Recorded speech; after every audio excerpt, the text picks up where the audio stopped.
Zoom lessons suck. Hey, hello everyone. How are you today? Peter, how are you? How are you? No, you're on mute. Unmute. How are you, Peter? How are you? Okay, maybe Peter can't hear us. Jane, how are you today, Jane?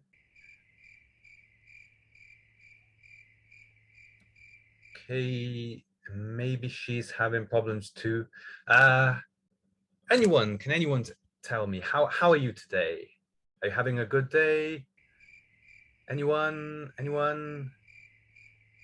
Okay, good. So why do kids behave this way on Zoom? They don't have a problem interacting in face-to-face lessons. Why have I been ghosted more by my own students on Zoom than I have in my love life? Well, I decided to ask my own students, and they tell me it's nothing personal. They just hate learning in this way and just can't stay focused. So I think we've all realized that online learning was maybe an educational experiment that went horribly wrong. And I hope that once COVID-19 is nipped in the bud, they'll be tossed into the dustbin of history. So while Zoom lessons are never going to replicate the benefits of face-to-face teaching, and you should lower your standards for what you can achieve in a Zoom lesson. After 2 years of teaching using this mode, I've done a lot of experimenting and trial and error. I'm not going to lie, I still teach lessons which bomb. But at the same time, I've found a lot of things do work quite well in online lessons. And actually, more often than not, I teach an online lesson and I think, aha, that one actually went quite well. I enjoyed teaching that one.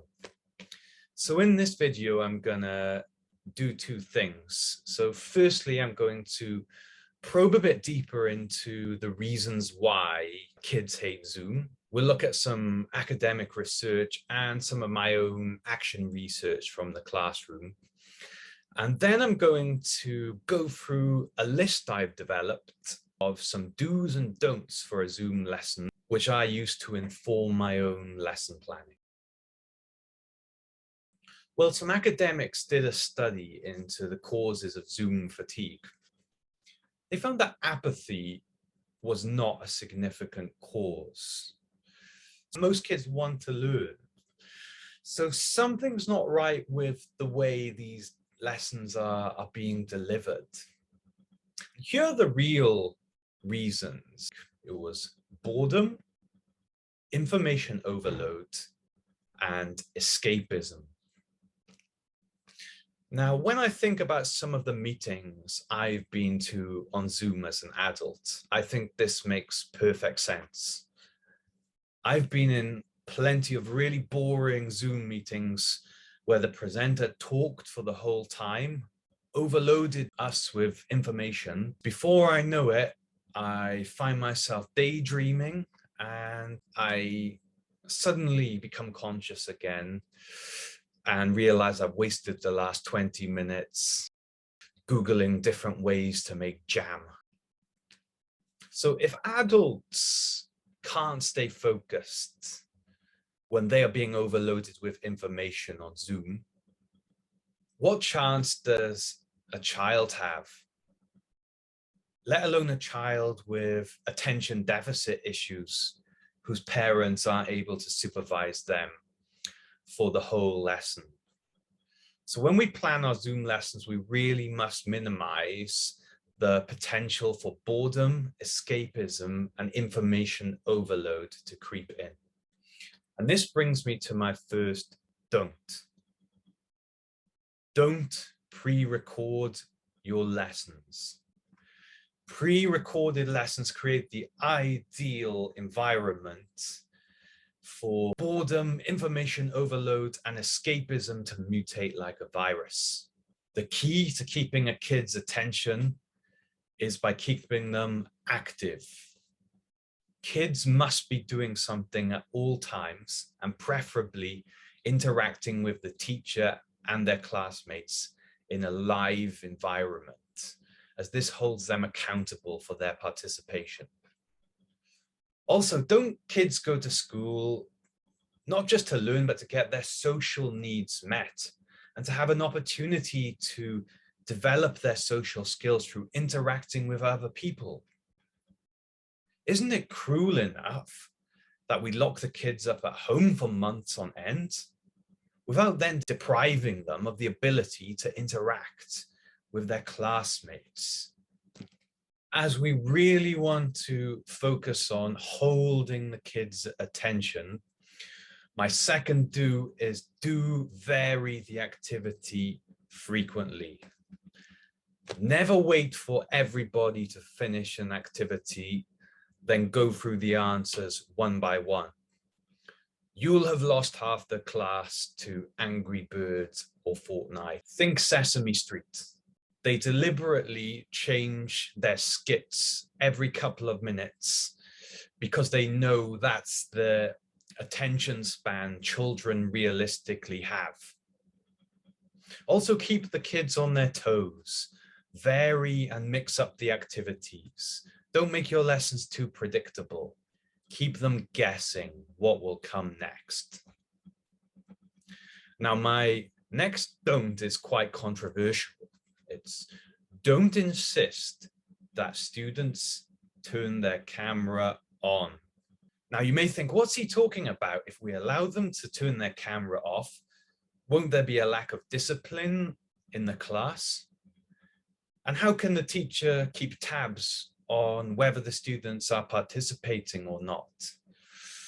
Well, having taught hundreds of Zoom lessons and discussed this issue with my students, my own experience shows that when you don't enforce the camera rule, the students are more engaged and more gets done in the lessons because the students feel like you are treating them with respect. I did a whole other video on this topic. So if you're interested in seeing how I got to this way of thinking, check out the link. As I'm about to reveal in this video, there are much better ways to observe whether students are both participating and understanding the lesson. But first, I want to tell you my next do. Do insist that participation is not optional. I use my cameras off privilege as leverage for compliance with this rule. So I tell my students, as long as you participate, it's fine to have your camera off, but if you stop participating, I will insist that you have your camera on. Now, stay tuned for my solutions into how I encourage participation whilst they keep their cameras off. But first, another big do. Perhaps this is the biggest do of them all. Do avoid the Q&A standoff. So can anyone tell me, in what year did the Normans invade Britain? Anyone? Can anyone remember? Okay. Esmeralda, are you there? Esmeralda, in what year did the Normans invade Britain? No, unmute. Okay. Brian will know. I think Brian will know. In what year did the Normans invade Britain? Every teacher can probably relate to this kind of tense standoff. You should avoid it at all costs. In this situation, you're kind of left in a double bind where both the consequences are bad for you. You either back down and communicate to the students that you don't take your own rules seriously, you're happy to fill your own silences and to be a bit of a pushover, or you persist with trying to get them to participate, and you end up wasting a huge amount of time, getting angrier and angrier as they continue to ghost you, which totally kills the flow of your lessons and makes it even more unlikely that your kids are going to be engaged and participating. Meanwhile, you have no idea who's in the room with the child. So do you really want to be having a bit of a tantrum on camera when you don't know if mum is secretly filming your lesson? So the solution is simply don't put yourself in a situation where this kind of standoff could happen. In fact, I'm not really a fan of throwing out questions and expecting an oral response at all in online lessons.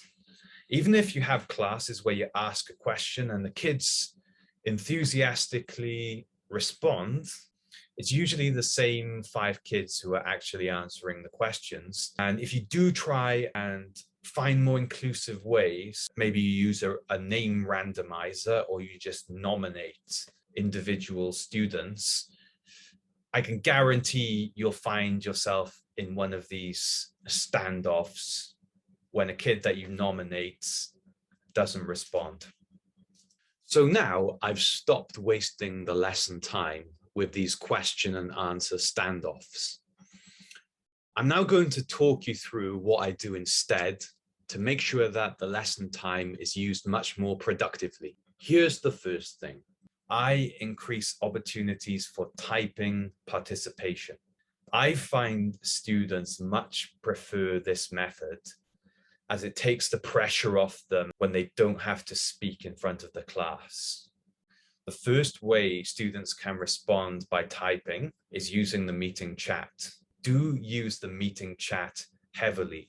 I know some teachers who really hate the meeting chat and they complain to IT that the chat's exploding in their lessons and they want it disabled. No. Doesn't this show that kids like interacting in this way? So use it to your advantage. When I pose a question, I always tell the whole class that everybody should type an answer to my question in the meeting chat.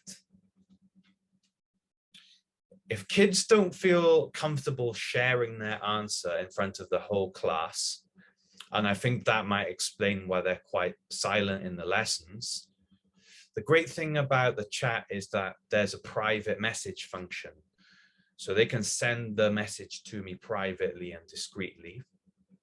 However, I actually prefer them to send public messages because then we have this lovely thread of all the students' different ideas, and it allows students to bounce ideas off each other and also teach each other things. And I think this is where Zoom actually has an advantage over face-to-face teaching.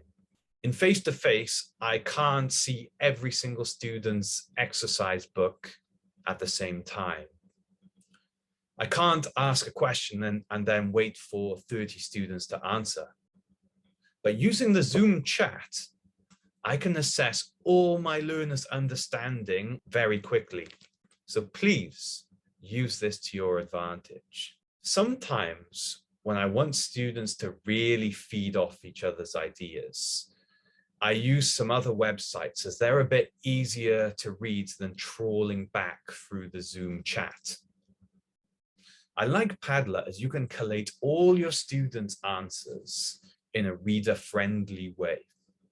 Nearpod also has a similar function called the Collaborate Board, which is also a good choice.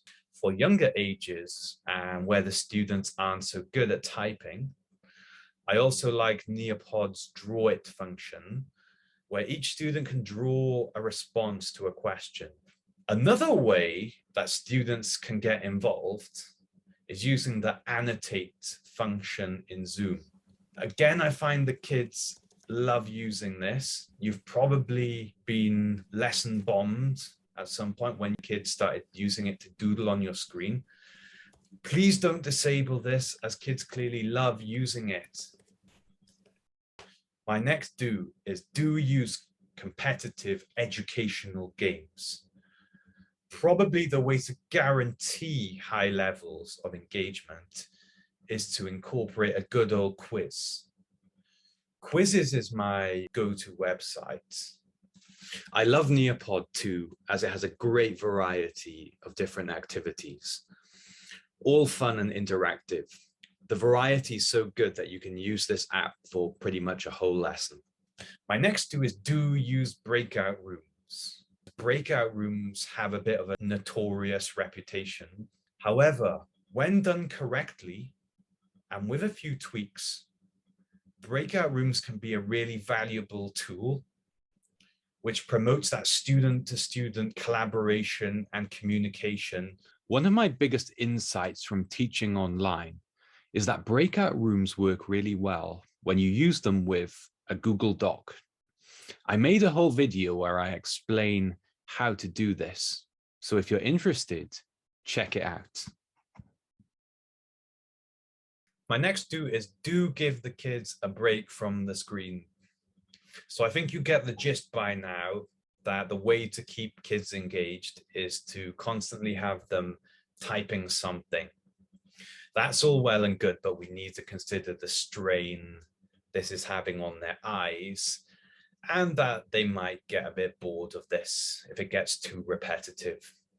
So why not mix things up with a nice old school craft project?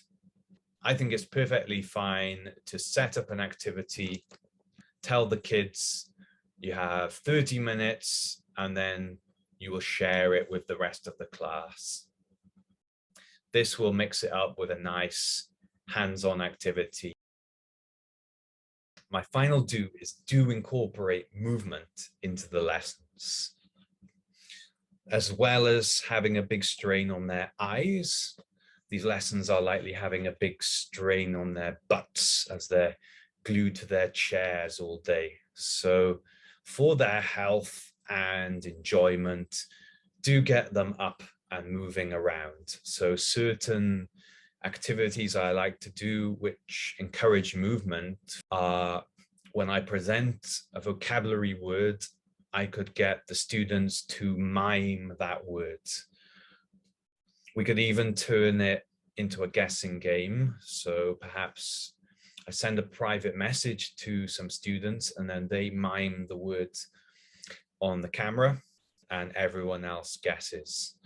And sometimes I just like to do a good old-fashioned PE workout as a warm-up for my lessons.